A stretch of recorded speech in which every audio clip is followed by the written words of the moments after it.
சுபயோகம் தமிழ் சேனலுக்கு உங்களை அன்புடன் வரவேற்கிறேன். நம்ம எல்லாரும் தினமும் தூங்குறோம். தூங்கும்போது விதவிதமா கனவு காண்றோம். சில கனவுகள் காலையில எந்திரிச்சதும் மறந்துடும். ஆனா சில கனவுகள் இருக்கு இல்லையா, நாள் முழுக்க நம்ம மண்டைக்குள்ள ஓடிக்கிட்டே இருக்கும். ஏன் இந்த கனவு வந்துச்சு, இதுக்கு என்ன அர்த்தம், கடவுள் நமக்கு ஏதாவது சொல்ல வராரா, இல்ல உண்மையிலேயே ஃபியூச்சர்ல இப்படி ஏதாவது நடக்க போகுதா அப்படின்ற கேள்வி நம்மள பல பேருக்கு இருக்கும்.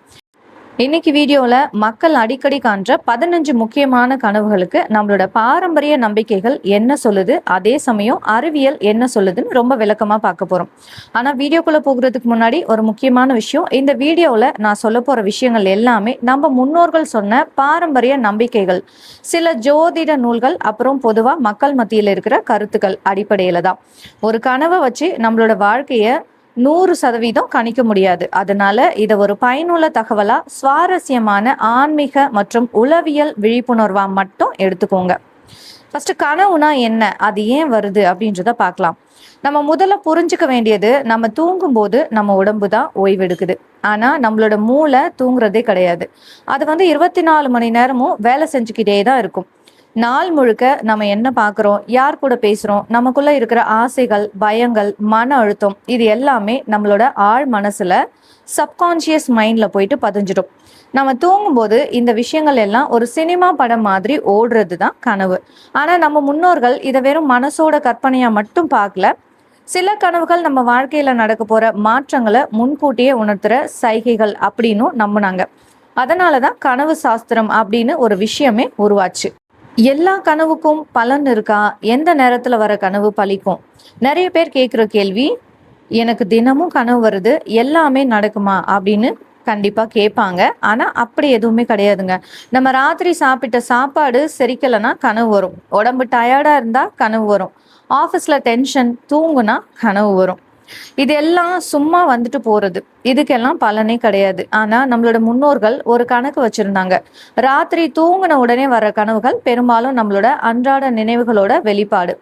அதுவே விடியற்காலை நேரத்துல, அதாவது பிரம்ம முகூர்த்தம்னு சொல்லுவாங்க இல்லையா, அந்த 3 மணில இருந்து 5 மணிக்குள்ள வர கனவுகள் நாம முழிச்ச பிறகும் ரொம்ப தெளிவா மனசுல பதிஞ்சிருந்தா அதுக்கு முக்கியத்துவம் கொடுக்கலாம்னு ஒரு நம்பிக்கை இருக்கு.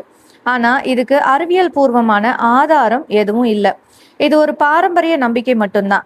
சரி, இப்போ மக்கள் அடிக்கடி காண்ற அந்த 15 கனவுகளையும் அதுக்கான விளக்கங்களையும் ஒவ்வொன்றா பார்க்கலாம். இதுல முதலாவதா, பாம்பு கனவுல வந்தா என்ன அர்த்தம்? கனவுகள்லயே உலகத்துல அதிக பேரை பயன்படுத்துறது இந்த பாம்பு கனவு தான். எனக்கு அடிக்கடி பாம்பு கனவு வருது, நாகதோஷமா அப்படின்னு பதறுவாங்க. இதுக்கு பாரம்பரிய விளக்கம் என்னன்னு பாத்தீங்கன்னா, நம்மளோட கலாச்சாரத்துல பாம்புன்றது வெறும் ஒரு உயிரினம் கிடையாது. அது ஒரு சக்தி, ஆன்மீகம், மறுபிறவி, அப்புறம் நம்மளோட குண்டலினி சக்தியோட அடையாளம். கனவுல பாம்பு அமைதியா இருந்தாலோ இல்ல அதை பார்த்து நீங்க பயப்படாம இருந்தாலோ உங்களுக்கு ஏதோ ஒரு ஆன்மீக விழிப்புணர்வு வரப்போகுது, இல்லைன்னா வாழ்க்கையில ஒரு நல்ல முன்னேற்றம் வரப்போகுதுன்னு அர்த்தம்.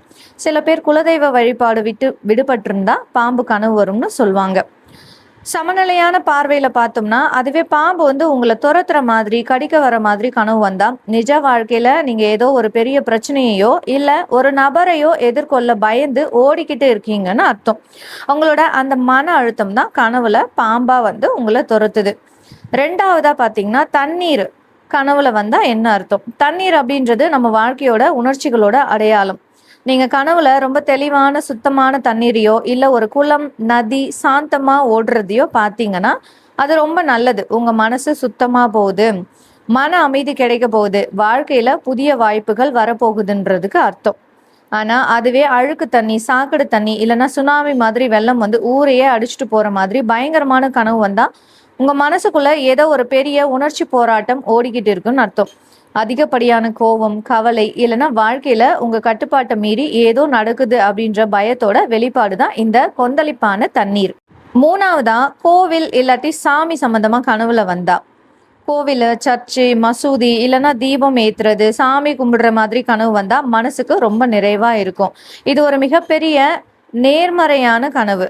உங்களுக்கு இருக்கிற கஷ்டங்கள் எல்லாம் தீரப்போகுது, ஒரு நல்ல வழி பிறக்க போகுது, இறைவனோட அருள் உங்க கூட இருக்கு அப்படின்றது பாரம்பரியமா நம்பப்படுது.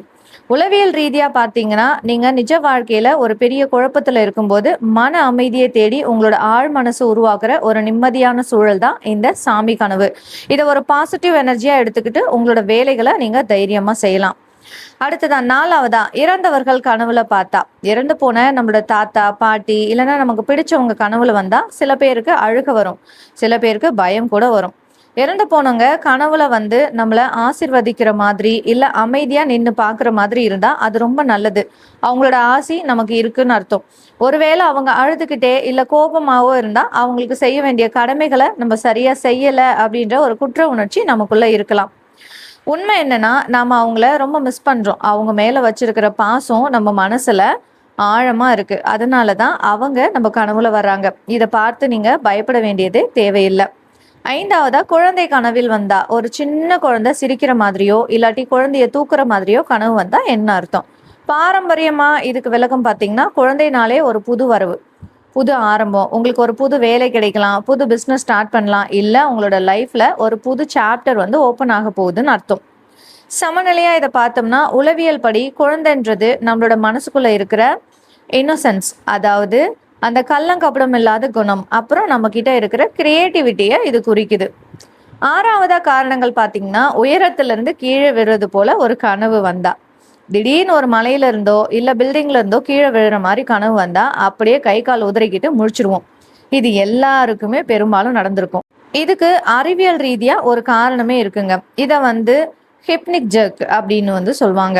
நாம தூங்கும்போது நம்மளோட உடம்பு ரிலாக்ஸ் ஆகி ஹார்ட் பீட் குறையும் போது மூளை உடம்புக்கு ஏதோ ஆபத்து அப்படின்னு தப்பா நினைச்சு உடம்ப எழுப்புறதுக்கு ஒரு எலக்ட்ரிக்கல் சிக்னலை அனுப்பும்.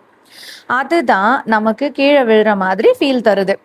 பாரம்பரிய ரீதியா பாத்தீங்கன்னா, ஜோதிட ரீதியா வாழ்க்கையில ஏதோ ஒரு விஷயத்துல உங்களுக்கு கண்ட்ரோல் இல்லாம போகுது, இல்லைன்னா ஏதோ ஒரு தோல்வி பயம் உங்களுக்குள்ள இருக்குன்றது தான் இது காட்டுது. 7வதாவது காரணம் பாத்தீங்கன்னா, வானத்துல பறக்கிறது போல கனவு வந்தா, நம்ம சூப்பர்மேன் மாதிரி வானத்துல ஜாலியா பறக்கிற மாதிரி கனவு வரும். இது ஒரு எனர்ஜெட்டிக்கான கனவு. நீங்க வாழ்க்கையில பெரிய உயரத்துக்கு போக போறீங்க, உங்களோட லட்சியங்களை அடைய போறீங்க அப்படின்னு அர்த்தம்.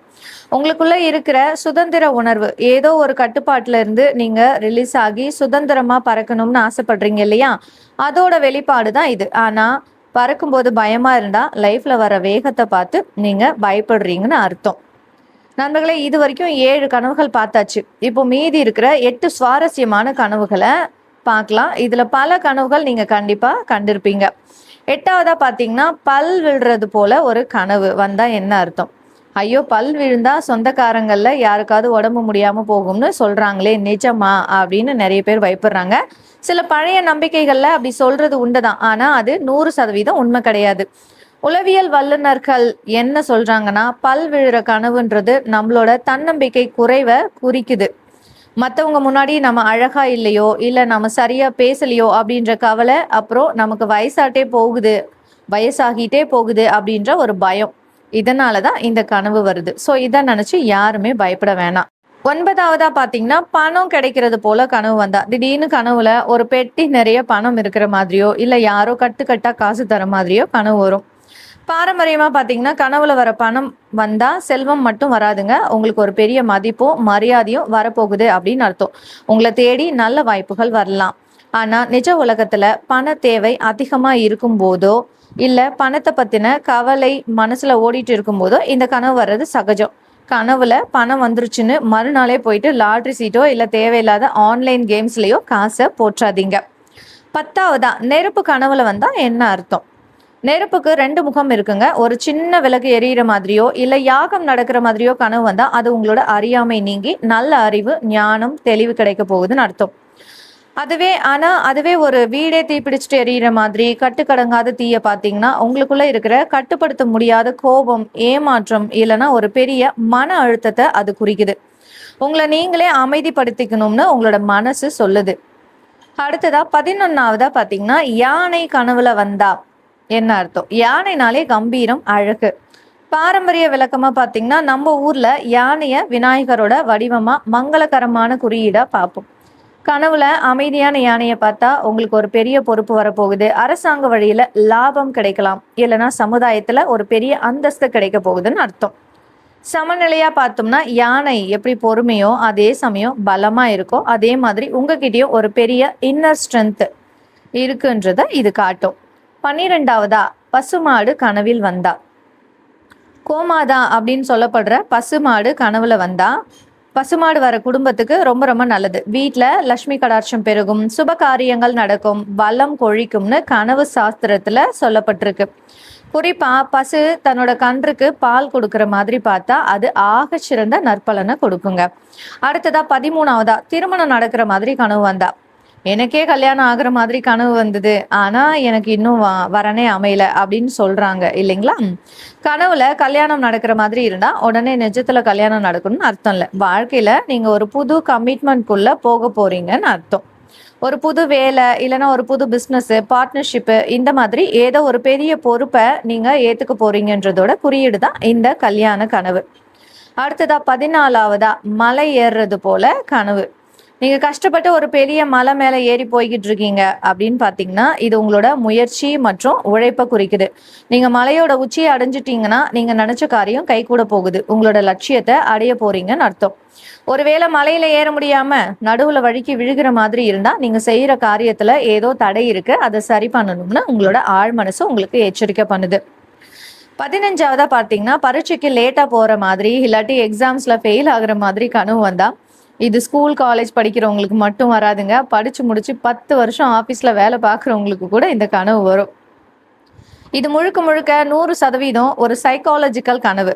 நிஜ வாழ்க்கையில உங்களுக்கு ஏதோ ஒரு டெஸ்ட் இருக்கு, அதாவது ஆஃபீஸ்ல ஒரு பெரிய ப்ராஜெக்ட் இல்லைன்னா வாழ்க்கையில ஒரு முக்கியமான முடிவு, நாம இதை சரியா செய்வோமா, மற்றவங்க நம்மளை தப்பா நினைச்சிருவாங்களோ அப்படின்னு அந்த பர்ஃபார்மன்ஸ் ப்ரெஷர் தான் இந்த எக்ஸாம் கனவா வருது. இது ரொம்ப சாதாரணமான மனித இயல்புகள் தான். நண்பர்களே, இப்போ முக்கியமான கேள்விக்கு வருவோம். இவ்வளோ சொன்னீங்களே, அப்போ கனவுகளை நாங்கள் நம்பணுமா வேண்டாமா அப்படின்னு. நான் ஆரம்பத்தில் சொன்ன மாதிரி தான் எந்த ஒரு அறிவியல் ஆராய்ச்சியுமே கனவுகள் எதிர்காலத்தை அப்படியே காட்டும்னு நிரூபிக்கல. ஆனால் கனவுகள் நம்ம மனசோட கண்ணாடி. நம்ம மனசுக்குள்ள என்ன இருக்குன்றத நாம தெரிஞ்சுக்க அது உதவும். ஒருவேளை உங்களுக்கு ரொம்ப பயங்கரமான கெட்ட கனவு வந்தா என்ன செய்யணும்? முதல்ல பயப்படாதீங்க. ஐயோ ஏதோ கெட்டது நடக்க போகுதுன்னு நீங்களா கற்பனை பண்ணி பயத்தை வளர்த்துக்காதீங்க. பயம்தான் நெகட்டிவ் எனர்ஜியை இழுக்கும். 2வதா தண்ணீர் குடிங்க. எந்திரிச்ச உடனே கொஞ்சம் ரிலாக்ஸா தண்ணி குடிங்க. 3வதா அந்த கனவை மறந்துருங்க. இந்த கனவை நினைச்சு நாள் முழுக்க முகத்தை தூக்கி வச்சுக்கிட்டு இருக்காதீங்க. உங்களோட வேலையில கவனத்தை திருப்புங்க. 4வதா பிரார்த்தனை பண்ணுங்க. உங்களுக்கு இறை நம்பிக்கை இருந்தா உங்களோட இஷ்ட தெய்வத்துக்கிட்ட ஒரு நிமிஷம் மனசார வேண்டிக்கோங்க. அது உங்களோட மனசுக்கு ஒரு பெரிய நிம்மதியை தரும். நல்ல கனவு வந்தா என்ன பண்ணலாம்? சந்தோஷப்படுங்க, ஒரு பாசிட்டிவ் எனர்ஜியா எடுத்துக்கோங்க. ஆனா கனவுல நல்லா வந்துருச்சு, இனிமே நான் உழைக்காமலே எல்லாம் நடந்துரும்னு உட்காந்துராதீங்க. நம்மளோட வாழ்க்கையை மாத்துறது நம்மளோட உழைப்பும் முயற்சியும் மட்டும்தான். நண்பர்களே, இன்னைக்கு நாம பார்த்த இந்த 15 கனவுகள்ல உங்களுக்கு எந்த கனவு அடிக்கடி வருது அதை மறக்காம கீழே கமெண்ட் பாக்ஸ்ல சொல்லிடுங்க. நானும் படிச்சு பார்த்து தெரிஞ்சுக்கிறேன். இந்த வீடியோ உங்களுக்கு நிஜமாவே பயனுள்ளதா இருந்திருக்கும் நம்புறேன். அப்படி இருந்தா ஒரு லைக் போட்டுருங்க. உங்களோட ஃப்ரெண்ட்ஸ் அண்ட் ஃபேமிலிக்கு இந்த வீடியோவை ஷேர் பண்ணுங்க. அவங்க மனசுல இருக்கிற பயமும் நீங்கட்டும். இது போன்ற ஆன்மீகம் மற்றும் பாரம்பரிய நம்பிக்கைகள் விழிப்புணர்வு தகவல்களை தொடர்ந்து பார்க்க நம்மளோட சுபயோகம் தமிழ் சேனலை சப்ஸ்கிரைப் பண்ணிட்டு அந்த பெல் ஐக்கானையும் மறக்காம தட்டி விட்டுருங்க. மீண்டும் ஒரு சுவாரஸ்யமான வீடியோல சந்திப்போம். வாழ்க வளமுடன். நன்றி, வணக்கம்.